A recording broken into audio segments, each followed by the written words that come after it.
আজ আমরা প্যাথোলজির যে cellular response two stress and injurious stimuli রয়েছে সেটা সম্পর্কে পড়ব। মানে ব্যাপারটা কি না, যখন সেলকে কোনো বাইরের কোনো স্টিমুলি বা কোনো ইনজুরি যখন আঘাত করে তখন ওই সেলটা কিভাবে রেসপন্স করে, কিভাবে ওই ইনজুরির বিরুদ্ধে রিয়াকশন করে সেটা সম্পর্কে পড়ব। তো ফার্স্ট কি না, এখানে কি বলছে, সেলুলার রেসপন্স টু ইনজুরি এটা আবার 4 রকমের রয়েছে, ঠিক আছে।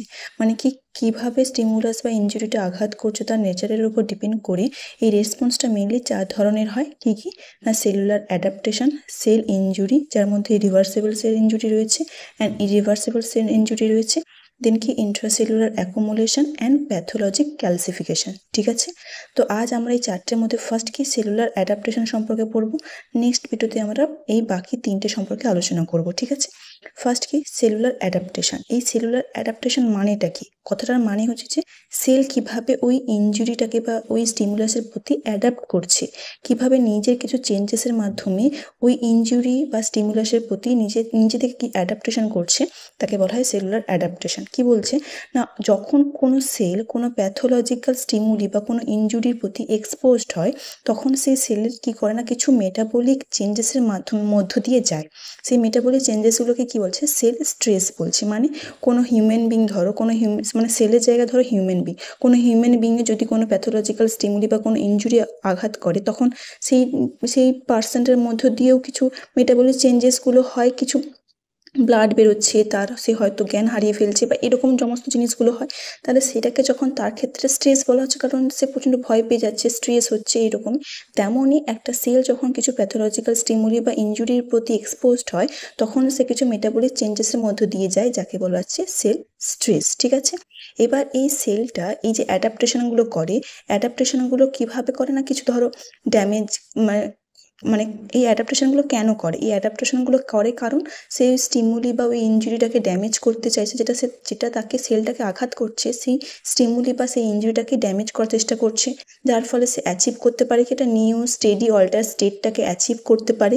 এবং যে এই অ্যাবনর্মাল এনভায়রনমেন্টটা ক্রিয়েট হয়েছে বা এই যে এক্সটার্নাল যে প্যাথোলজিক্যাল স্টিমুলিটা ক্রিয়েট হয়েছে তার মধ্যে থেকে সে সার্ভাইভ করতে পারে এবং তার নর্মাল ফাংশনগুলো সে করতে পারে।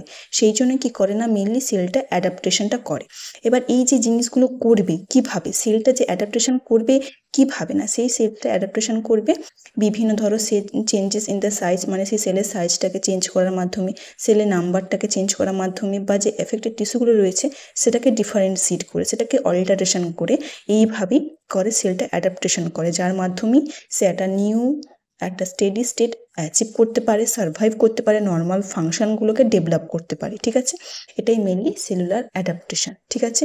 এবার এই সেলুলার অ্যাডাপ্টেশনটা কি হয়, মেনলি রিভার্সেবল চেঞ্জেস হয়। মানে এই যে চেঞ্জেসটা হলো, যে সেলের সাইজটা বাড়লো বা নাম্বারটা বা যে অল্টারেশন হলো এফেক্টেড টিস্যুটা, এই যে চেঞ্জেসগুলো হলো, এটা আবার কি, আবার ওই ইনজুরিটা বা স্টিমুলাসটা কমে গেলে আবার ওই চেঞ্জেসটা আগের অবস্থায় ফিরে আসতে পারে, ঠিক আছে। রিভার্সেবল চেঞ্জেস হয়, এটাই মেনলি সেলুলার অ্যাডাপ্টেশন। এরও আবার বিভিন্ন ভাগ রয়েছে, মেনলি কটা ভাগে ভাগ না, 4টে। একটা কি hypertrophy, hyperplasia, atrophy and metaplasia. First কি সেলুলার রেসপন্স টু ইনজুরি, এটা মেনলি 4 প্রকারের, যার মধ্যে সেলুলার অ্যাডাপ্টেশনটা আবার 4 প্রকারের, hypertrophy, hyperplasia, atrophy and metaplasia. তো ফার্স্ট কি হাইপারট্রপি। হাইপারট্রপি এর নামটা থেকে কি বোঝা যাচ্ছে, হাইপার মানে আমরা কি জানি বেশি, ঠিক আছে, যেমন বেড়ে যাওয়া। আর ট্রপি মানে কি সাইজ অফ দ্য সেল, তাহলে হাইপারট্রপি মানে কি হলো increase in the size of the cell. আমরা সমস্ত কিছুটা কি সেল সম্পর্কে পড়ছি, তাহলে আমরা সমস্ত কিছুতে ডেফিনেশনগুলোতে সমস্ত কিছুতে সেল দিয়ে বলবো। মানে কি হাইপারট্রফি ডেফিনেশনে কি বলছে না, যখন সাইজ অফ দ্য সেলটা ইনক্রিজ হয়ে যাচ্ছে, সেলের সাইজটা যখন ইনক্রিজড হয়ে যাচ্ছে, বেড়ে যাচ্ছে, তাকে বলা হচ্ছে হাইপারট্রফি। এবার এই সেলের সাইজ বেড়ে গেলে আমরা কি বুঝতে পারি না, যে সেলটা যে টিস্যুতে রয়েছে বা যে অর্গানটাতে রয়েছে সেই টিস্যু এবং অর্গানের সাইজটাও বাড়বে, যেটা আমরা বাইরে থেকে দেখে বুঝতে পারবো। মানে ভেতরে কি সেলটার সাইজটাই মেনলি বাড়ছে। হাইপারট্রফি মানে আমরা কি বলবো, সবসময় সেল নিয়ে বলবো, তাহলে কি সেলের সাইজটা বাড়ছে। এবার সেল যে টিস্যুর মধ্যে রয়েছে ওই সেলটা বা যে অর্গানের মধ্যে ওই সেলটা রয়েছে সেই অর্গানের সাইজটাও বাড়বে, যেহেতু সেলটা বাড়ছে। তাহলে আমরা বাইরে থেকে কি দেখতে পাবো না, টিস্যু বা অর্গানের সাইজটাও বাড়ছে। তাহলে হাইপারট্রফির ডেফিনেশন আমরা এটাই বলবো যে মেইনলি সেলের সাইজটা ইনক্রিজ হচ্ছে, যার জন্য কি হচ্ছে টিস্যু বা অর্গানের সাইজটাও ইনক্রিজ হচ্ছে। ঠিক আছে। এবার এটা কি, এটা মেনলি কোথায় দেখা যায় না নন ডিভাইডিং যে সেলগুলো রয়েছে যেমন হচ্ছে কার্ডিয়াক এবং স্কেলেটাল মাসেল, এই সমস্ত মাসেলগুলোতে এই হাইপারট্রফিটা হয়। ঠিক আছে, এই ছবি তো দেখে বুঝতে পারি, ধরো এটা নর্মাল সেল, ঠিক আছে, এর সাইজটা দেখা যাচ্ছে, এর নাম্বারটাও দেখা যাচ্ছে। হাইপারট্রফি মানে কি, দেখো এই সেলের সাইজটা কি, এটা নর্মাল, এটাতে কতটা সাইজে বেড়ে গেছে, এটাই হচ্ছে হাইপারট্রফি। ঠিক আছে। এবার এর কি কি কারণে মেনলি হতে পারে, এই হাইপারট্রফিটা বিভিন্ন ফিজিওলজিক্যাল কারণে হতে পারে, বিভিন্ন প্যাথোলজিক্যাল কারণেও হতে পারে। এবার ফিজিওলজিক্যাল, আমরা সবসময় কি জানবো, ফিজিওলজিক্যাল মানে সেটা নর্মাল জিনিস, ঠিক আছে, যেক্ষেত্রে কোনো ট্রিটমেন্ট বা কোনো মেডিসিনের দরকার হয় না। প্যাথোলজিক্যাল মানে হচ্ছে যে ক্ষেত্রে কোনো ট্রিটমেন্ট বা কোনো মেডিসিনের দরকার হয়, এই প্যাথোলজিক্যাল কজগুলোর জন্যই ওই পার্সনের বিভিন্ন রকমের প্রবলেম হতে পারে। ঠিক আছে। ফার্স্ট কি ফিজিওলজিক্যাল কি কারণে হতে পারে, ধরো ফাংশনাল ডিমান্ড বা ওয়ার্কলোড প্রেশারটা অনেক বেড়ে গেছে, সেই জন্য কি হচ্ছে হাইপারট্রফি হচ্ছে। যেমন এক্সাম্পল, এটা স্কেলেটাল মাসেলের এক্সাম্পল হচ্ছে যারা বডি বিল্ডার বা যাদের হয়তো যে ম্যানুয়াল লেবারগুলো হয় বা অ্যাথলিট হয়, তারা অনেক ফাংশন করে, অনেক ওয়ার্ক করে, অনেক ওয়ার্কআউটও করে, সেক্ষেত্রে কি হয় তাদের বডি মাসেলগুলো হাইপারট্রফি হয়, বডি মাসেলগুলো অনেক বিল্ড আপ হয়, যেটাকে এক কথায় সিক্স অ্যাপ জিনিসগুলো বেড়ে যায়, সেটা হচ্ছে কি স্কেলিটাল মাসেলের হাইপারট্রফি হচ্ছে, মানে সেলের সাইজগুলো বাড়ছে, সেইটাকেই বলা যায় কি স্কেলেটাল মাসেলের হাইপারট্রফি, যেটা হচ্ছে ফিজিওলজিক্যাল কারণ, কারণ এই জন্য তার কোনো প্রবলেম হয় না বা তাকে কোনো ট্রিটমেন্ট বা কোনো মেডিসিন খেতে হয় না এই হাইপারট্রফিটা হওয়ার জন্য। নেক্সট কি হচ্ছে স্মুথ মাসেলের হাইপারট্রফি, যেমন হচ্ছে ইউটেরাস, প্রেগনেন্সিতে ইউটেরাসের সাইজটা অনেকটা বেড়ে যায়। এবার এটা মেনলি কি হরমোনাল স্টিমুলেশনের জন্য হয়, এই হরমোনাল স্টিমুলেশনের জন্য যে ইউটেরাসের সাইজটা অনেকটা বেড়ে যাচ্ছে, সেটা কোনো প্যাথোলজিক্যাল কারণ না, তার জন্য কোনো ট্রিটমেন্টের দরকার হয় না, এটা নর্মাল জিনিস, এটা নর্মালটা দরকার, সেটাকেই বলা হচ্ছে কি ফিজিওলজিক্যাল কজ। ঠিক আছে, এই দুটো এক্সাম্পল মনে থাকবে। আমরা কি জানি এই দুটো কি একটা সেলুলার অ্যাডাপ্টেশন, তো যেখানে হাইপারট্রফিটা হচ্ছে, এবার এর জন্য কি একটা ইনজুরি দরকার হয় বা কোনো স্টিমুলাসের দরকার হয়, তাহলে এক্ষেত্রে কি স্কেলেটাল মাসেলের স্টিমুলাস কি হতে পারে না তার ওই যে পাম্পিং আয়ন আছে, মানে ওই যে তার কার্যক্ষমতাটা বা ওয়ার্কলোডটা বেড়ে যাচ্ছে, এটা তার স্টিমুলাস। আর এক্ষেত্রে যে স্মুথ মাসেল মানে ইউটেরাসের যে হাইপারট্রফিটা হচ্ছে তার স্টিমুলাস কি না হরমোনাল যে স্টিমুলাসটা, ওটাই হচ্ছে তার ইনজুরি বা স্টিমুলাসটা দিচ্ছে, যার জন্য কি সেলুলার অ্যাডাপ্টেশন কি করছে না হাইপারট্রফি করছে। ঠিক আছে, এটা হচ্ছে ফিজিওলজিক্যাল কজেস। প্যাথোলজিক্যাল কজেস কি না, প্যাথোলজিক্যাল কজেসে কি হতে পারে, কার্ডিয়াক মাসেলে লেফট ভেন্ট্রিকুলার হাইপারট্রফি হয়, মানে বিভিন্ন হার্টের যে সমস্যাগুলো হয় হাইপারটেনশন থেকে, সেটা কি হচ্ছে লেফট ভেন্ট্রিকুলার হাইপারট্রফি, তার জন্য কি একটা ম্যানেজমেন্টের দরকার হয়, ট্রিটমেন্টের দরকার হয়। এছাড়া কি হতে পারে স্মুথ মাসেল, যেমন ইউরিনারি ব্লাডার, মানে এটা মেইনলি মেলদের ক্ষেত্রে দেখা দেয়, যেমন প্রোস্টেটের কি হয় না হাইপারট্রফি হয়, এক্ষেত্রে প্রোস্টেটের হাইপারট্রফি এবং হাইপারপ্লাসিয়াও হয়, তাই সেক্ষেত্রে দুটো জায়গায় আমি এই প্রোস্টেটের এক্সাম্পলটা দিতে পারি। মেনলি এখানে কি হাইপারট্রফি, সেক্ষেত্রে কি ইউরিনারি ব্লাডারের যে মাসেলগুলো রয়েছে সেটা মেনলি কি হয় ওই প্রোস্টেট যে মেলদের মধ্যে রয়েছে যে প্রোস্টেটের হাইপারট্রফি হয়। এখানে এক্সাম্পল এই যে ইউরিনারি ব্লাডার, এই যে প্রোস্টেট রয়েছে, এই প্রোস্টেটটা যখন হাইপারট্রফি হয়েছে তখন এরকম সাজে, সেই জন্য কি হয় এই ইউরিনারি যে প্যাসেজটা রয়েছে সেটা ইনকন্টিনিউয়াস হচ্ছে, মানে নর্মাল ইউরিনারি যখন হতে হয় না আর কি, মেয়েদের ক্ষেত্রে সেটা প্রবলেমটা হতে পারে, যেটা কি কারণে পরবর্তীকালে বিভিন্ন ক্যান্সারাস গ্রোথও হতে পারে। ঠিক আছে, আর এটা হচ্ছে হার্টে right ventricle left ventricular hypertrophy, এই সাইডের মাসেলগুলো যেগুলো ব্ল্যাক কালারের আছে, এই ভিতরের সাদাটা হচ্ছে পাম্পিং অ্যাকশনটা, এই বাইরেটা হচ্ছে মাসেল, এই মাসেলগুলো হাইপারট্রফি হয়ে একদম কত ছোট হয়ে গেছে ভিতরের জায়গাটা, বাইরে মাসেলগুলো হাইপারট্রফি হয়েছে, সেই জন্য জায়গাটা অনেক ছোট হয়ে গেছে। ঠিক আছে, বোঝা গেছে, এটা কজেসও বলতে পারি, এছাড়া আমরা এক্সাম্পল দিয়ে বোঝাতে পারি। ঠিক আছে, এবার এই হাইপারট্রফির মরফোলজি কি, এর মরফোলজিটা হচ্ছে দুটো, একটা হচ্ছে গ্রস, একটা হচ্ছে মাইক্রোস্কোপি। গ্রস মানে কি যেটা আমরা বাইরে থেকে দেখতে পারি, আর মাইক্রোস্কোপি মানে কি যেটা মাইক্রোস্কোপের মাধ্যমে দেখতে পারি। তাহলে আমরা বাইরে থেকে দেখে কি বলবো কি অর্গানের সাইজটা ইনলার্জ হচ্ছে বা টিস্যুর সাইজটা ইনলার্জ হচ্ছে, সেটা যদি মাইক্রোস্কোপে দেখি তখন আমরা কি দেখতে পারবো না সেলের সাইজটা বাড়ছে, যার জন্যই বাইরে থেকে অর্গানের সাইজটা বাড়ছে। ঠিক আছে, দুটো বোঝা গেছে। নেক্সট কি হাইপারপ্লাসিয়া। হাইপারপ্লাসিয়াতে কি ডেফিনিশনে কি বলেছে, সেম হাইপারপ্লাসিয়া কথাটার মধ্যে থেকে যে হাইপার মানে কি বেশি, প্লাসিয়া মানে কি সেলের নাম্বারটা, তাহলে হাইপারপ্লাসিয়া মানে কি সেলের নাম্বারটা যখন বেড়ে যাচ্ছে তাকে বলা হচ্ছে হাইপারপ্লাসিয়া। এটা আমি আর একটা মনে রাখতে পারি, প্লাসিয়া প্লাস মানে কি যোগ হওয়া, তাহলে সেলের নাম্বারটা পরপর যোগ হতে আছে, নাম্বারটা পরপর বাড়তে আছে, এইভাবে আমরা মনে রাখতে পারি। তাহলে হাইপারপ্লাসিয়া মানে কি সেলের নাম্বারটা যখন ইনক্রিজ হচ্ছে, যার জন্য আমরা বাইরে থেকে কি দেখতে পারবো অর্গান বা টিস্যুর সাইজটাও বাড়ছে। ঠিক আছে, বোঝা গেছে, তাহলে এটাই হচ্ছে যে মেনলি কি সেলের নাম্বারটা বাড়ছে, যার জন্য বাইরে থেকে অর্গান বা টিস্যুর সাইজটা বেড়ে যাচ্ছে। এর কজেস কি হতে পারে, ফিজিওলজিক্যাল কজেস এবং প্যাথোলজিক্যাল কজেস হতে পারে। ফিজিওলজিক্যাল কজেসে কি দেখতে পারি না, ফিজিওলজিক্যাল কজেসগুলো মেনলি হরমোনাল স্টিমুলেশনের জন্যই হয়, যেমন হচ্ছে কি যে ব্রেস্ট পিউবার্টি বলো, প্রেগনেন্সি বলো, ল্যাকটেশন বলো, এই পিরিয়ডে যখন ফিমেল ব্রেস্টের সাইজটা অনেকটা এনলার্জ হয়, ঠিক আছে, বা ধরো প্রেগনেন্সি টাইমে ইউটেরাল এর সাইজটা অনেক এনলার্জ হয়, সেটা কেন হয় না, কারণ ওই হাইপারপ্লাসিয়া মানে সেলের নাম্বারটা বাড়তে থাকে, সেই জন্যই এটা হয়, ঠিক আছে। আর একটা কি বলেছে, আরেকটা এক্সাম্পলে কি বলেছে না, যে হিপাটেকটমি হয়, মানে removal of part of the liver, মানে আমাদের বডিতে থাকা যে লিভার তার যদি কোনো পার্টকে রিমুভ করা হয় তাকে বলা হয় হিপাটেকটমি। ওটা করলে কি হয় না, পরে ওই লিভার সেই নিজে থেকে আবার পলিফারেট করে গ্রো করে অরিজিনাল সাইজ চলে আসে। মানে আমরা তো জানি এরকম একটা লিভার হয়, এরকম লিভার হয়, ধরো লিভারে এইটুকু সাইজ আমি কেটে বাদ দিয়ে দিয়েছি, ও পরে আবার কি করে পলিফারেট করে নিজের সেল সাইজটাকে বাড়িয়ে নাম্বারটা বাড়িয়ে এরকম করে আবার রিজেনারেট করে নিজের এর অরিজিনাল সাইজে আবার চলে আসতে পারে, ঠিক আছে। এটা হচ্ছে লিভারের একটা স্পেশাল ফাংশন রয়েছে। এটা হচ্ছে ফিজিওলজিক্যাল কজ, যার জন্য কোনো ট্রিটমেন্ট বা কোনো মেডিসিনের দরকার হয় না, যেটা নর্মাল জিনিস।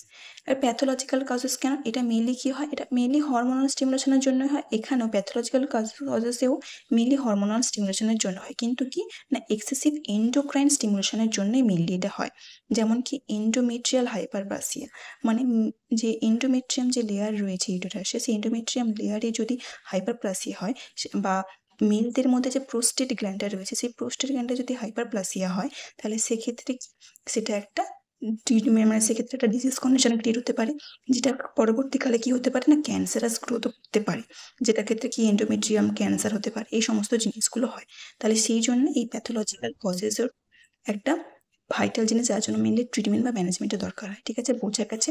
হাইপারপ্লাসিয়া এর মরফোলজিতে কি বলেছে, গ্রস সেম বাইরে থেকে আমরা কি দেখতে পাবো, অর্গানের সাইজটা ইনক্রিজ হচ্ছে, মাইক্রোস্কোপে কি দেখতে পাবো না সেলের নাম্বারটা বাড়ছে। দুটো সেম, হাইপারট্রফি হাইপারপ্লাসিয়ার মধ্যে মেন ডিফারেন্স কি, হাইপারট্রফিতে সেলের সাইজটা বাড়ছিল, হাইপারপ্লাসিয়াতে সেলের নাম্বারটা বাড়ছে, প্লাস হচ্ছে বাইরে থেকে গ্রসে দুটোরই আমি অর্গানের সাইজটা এনলার্জ হতে দেখবো, কিন্তু মাইক্রোস্কোপিতে হাইপারট্রফিতে কি দেখতে পাবো না সেলের সাইজটা বাড়ছে, হাইপারপ্লাসিতে কি দেবো না সেলের নাম্বারটা বাড়ছে, ঠিক আছে, বোঝা গেছে।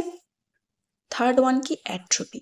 অ্যাট্রোপি ডেফিনেশনে কি, মানে আমরা কি জানি অ্যাবসেন্স বা রিডিউস, তাহলে অ্যাট্রোপি মানে কি, যখন সেলের সাইজ এবং নাম্বারটা ডিক্রিজ হচ্ছে, যার জন্য মেনলি কি হচ্ছে না অর্গান বা টিস্যুর সাইজটাও রিডিউস হচ্ছে। আমরা সেলুলার অ্যাডাপ্টেশন করছি, তাই আমরা সেল দিয়ে বলবো, তাহলে কি সেলের সাইজ এবং নাম্বারটা ডিক্রিজ হচ্ছে, যার জন্য কি অর্গান বা টিস্যুর সাইজটাও রিডিউস হচ্ছে, ঠিক আছে, বোঝা গেছে।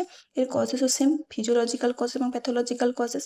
ফিজিওলজিক্যাল কজেসে কি হয়, মেনলি অ্যাডাল্ট লাইফে যেগুলো হয় ফিটাল পিরিয়ড থেকে, যেমন হচ্ছে থাইরোগ্লোসাল যে ডাকটা রয়েছে সেটা অ্যাট্রোপি হতে থাকে, সেটা সাইজটা অনেক রিডিউস হতে থাকে, কারণ ফিটাল ডেভেলপমেন্ট হওয়ার সাথে সাথে, বা আমরা কি জানি অ্যাডাল্ট লাইফ যত আমাদের বয়স বাড়তে থাকে তত ব্রেন এবং হার্টের সাইজটা ছোট হতে থাকে, অ্যাট্রোপি হতে থাকে, রিডিউস হতে থাকে সেলের সাইজ এবং নাম্বারটা।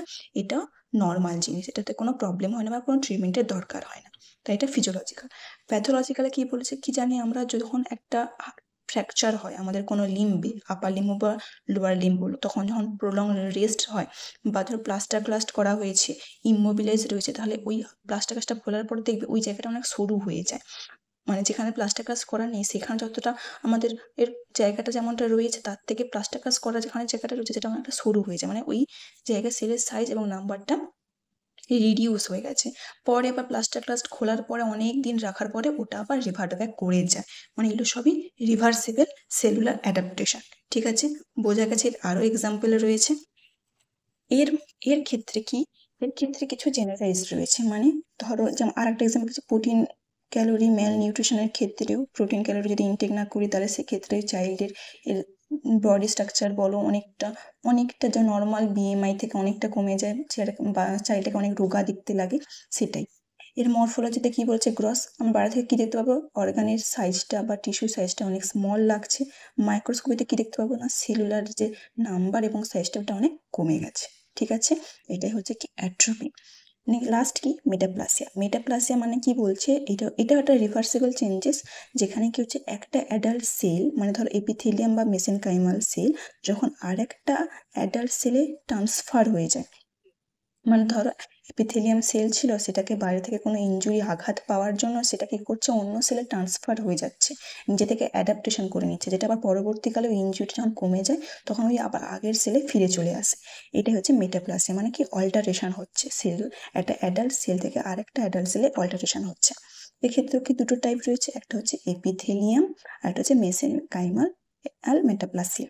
ফার্স্ট কি এপিথেলিয়াম মেটাপ্লাসিয়া মানে কি এপিথেলিয়াম সেলটা অন্য কোনো সেলে ট্রান্সফার হবে, তাই অনুযায়ী দুটো ভাবে, একটা হচ্ছে স্কোয়ামাস মেটাপ্লাসিয়া, একটা হচ্ছে কোলামনার মেটাপ্লাসিয়া। মানে এটা কি এপিথেলিয়াম সেলের আন্ডারে এই দুটো ভাগ, তাহলে এপিথেলিয়াম সেলটা যখন স্কোয়ামাস সেলে ট্রান্সফার হবে তাকে বলা হচ্ছে স্কোয়ামাস মেটাপ্লাসিয়া। মানে কি ধরো রেসপিরেটরি ট্র্যাক্ট, যখন কেউ ধরো ক্রনিক স্মোকিং করছে, টোবাকো স্মোকিং করছে, তখন তার ওই যে লাইনিংটা রয়েছে ট্রাকিয়াতে বা রেসপিরেটরি ট্র্যাকে, সেই যে লাইনিংয়ে যে সিলিয়েটেড কলামনার এপিথেলিয়াম রয়েছে, সেই সিলিয়েটেড কলামনার এপিথেলিয়ামটা যখন স্কোয়ামাস সেলে ট্রান্সফার হয়ে যায় ওই স্মোকিংয়ের জন্য, তাকে বলা হচ্ছে স্কোয়ামাস মেটাপ্লাসিয়া। ঠিক আছে? বা সার্ভিক্স, ধরো সার্ভিক্সেও যদি কোনো রকমের কোনো ইনফেকশন হয়, সার্ভিক্সেও কি থাকে না সিলিয়েটেড কলামনার এপিথেলিয়াম সেল থাকে, যেটা পরবর্তীকালে কোথায় ট্রান্সফার হয় না স্কোয়ামাস মেটাপ্লাসিয়াতে ট্রান্সফার হয়। ঠিক আছে? তাহলে এপিথেলিয়াম সেল মেটাপ্লাসিয়া মেইনলি দুটো টাইপের, একটা হচ্ছে এপিথেলিয়াম, একটা হচ্ছে মেসেনকাইমাল। এপিথেলিয়ামটা যখন স্কোয়ামাস সেলে ট্রান্সফার হয় তাকে বলা হচ্ছে স্কোয়ামাস মেটাপ্লাসিয়া।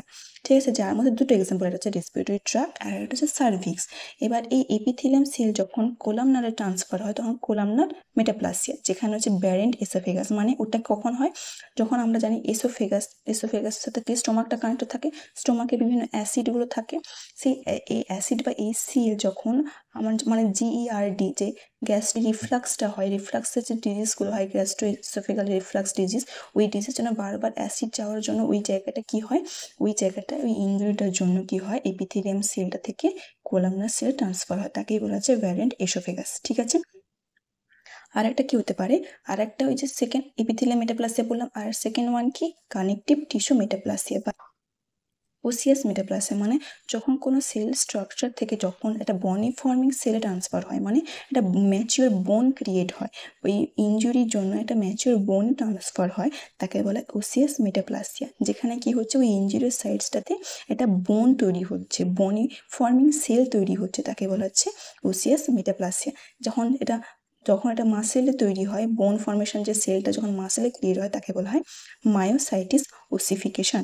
এটা মেনলি কি হয়, এটা মেনলি ইন্ট্রামাসকুলার যে হেমারেজগুলো হয় তার জন্যই হয়। এটা এই ওসিয়াস মেটাপ্লাসিয়াটা মেনলি তোমার এন্ডোমেট্রিয়াম যে লেয়ার রয়েছে বা এই যে মানে সার্ভিক্সের যে লেয়ারগুলো রয়েছে এখানে মেনলি বেশি দেখা যায় ফিমেলদের মধ্যে, যার জন্য বিভিন্ন সার্জারি রিকোয়ারমেন্ট হয়। এটা হচ্ছে একটা প্যাথোলজিক্যাল কন্ডিশন হতে পারে। এই সমস্ত এটা হচ্ছে মেটাপ্লাসিয়া। ঠিক আছে? এখানে যে পিকচারগুলো রয়েছে সেটা আপনারা বুঝবো। এটা হচ্ছে নর্মাল সেল, এখানে কি লেখা আছে হাইপারট্রফি। মানে কি হাইপারট্রফি মানে সেলের সাইজটা বাড়বে, নর্মাল সাইজ এটা ছিল সেলের সাইজটা বেড়ে গেছে। এবার কি হাইপারপ্লাসিয়া মানে কি প্লাস হতে থাকবে, বাড়তে থাকবে সেলের নাম্বারগুলো, এই যে 4টে ছিল এখানে 8টা হয়েছে, সেলের নাম্বারটা বেড়ে গেছে। অ্যাট্রফি মানে কি মানে কি অ্যাবসেন্স বা রিডিউস, যে সেলের সাইজটা ছিল সেলের সাইজটা কমে গেছে এবং সেলের নাম্বারটাও 4টে ছিল 3টে হয়ে গেছে, কমে গেছে। আর মেটাপ্লাসিয়া মানে কি অল্টারেশন, একটা অ্যাডাল্ট সেল থেকে আরেকটা অ্যাডাল্ট সেলে অল্টারেশন। এটাই হচ্ছে কি সেলুলার অ্যাডাপ্টেশন। ঠিক আছে? বোঝা গেছে আজকের টপিক?